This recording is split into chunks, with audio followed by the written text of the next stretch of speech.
välkomna. My name is Gustav Sjögren and I'm going to be Swedish champion in Longsword.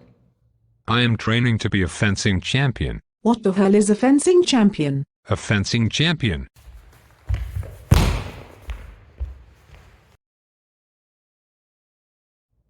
Within 3 years.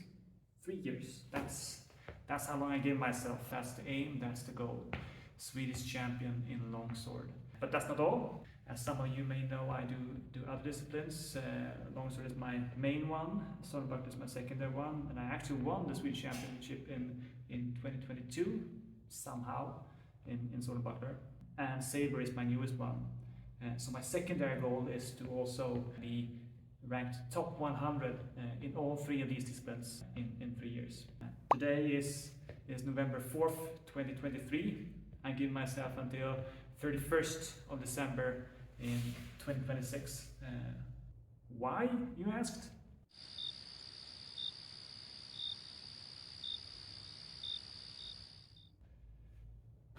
I don't know, it's fun or something? No time to waste, let's go!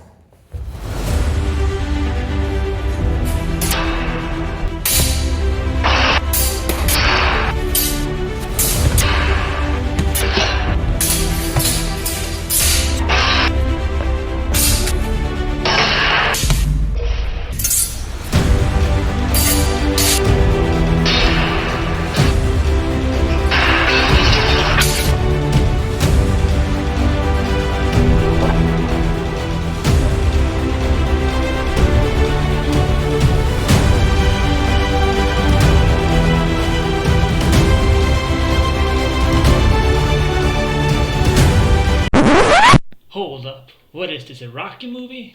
Come on, what's the plan? The plan. Yes, the plan. Of course I have a plan. So what is the plan? To train more, I guess. Look, here's a standard calendar week. We have longsword practice in Spiff on Wednesdays and Thursdays, and open floor on Saturdays.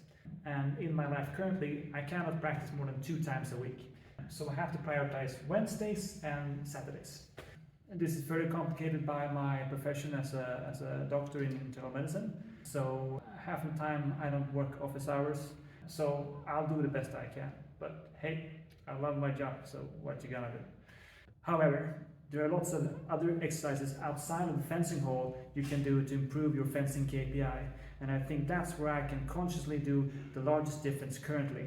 More on exactly what kind of differences and exercises later. But I hope to get at least extra 4 sessions in of that kind of training each week. So, practice makes it better, but competition is where we put that to the test. So what's my plan for competitions? Of course I have to participate in the Swedish Championship every year if I want to become Swedish champion, duh. And I also hope to compete in as many competitions in the months leading up to those Swedish championships every year. And that differs from year to year exactly what kind of competitions are held. I will be able to travel mostly within Sweden and a little bit international to Oslo and maybe Helsinki. Not this winter though. So I estimate I roughly get around 5 to 7 competitions a year. Over the course of 3 years, I think that should be quite enough to get me to those top ratings. So I mentioned before KPIs, key performance indicators. So that's a measurable metric that is correlated to performance. For example, in sprint work, ground contact time is a very important KPI. What's KPI for HEMA? Nobody knows. There's no evidence, no data, we don't know. There is, however, evidence for KPIs in modern Olympic fencing, and those will likely transfer to HEMA. So what are these?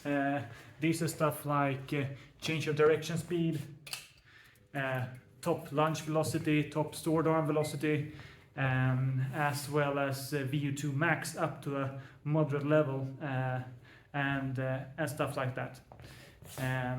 Now, obviously, these things doesn't make a good fencer.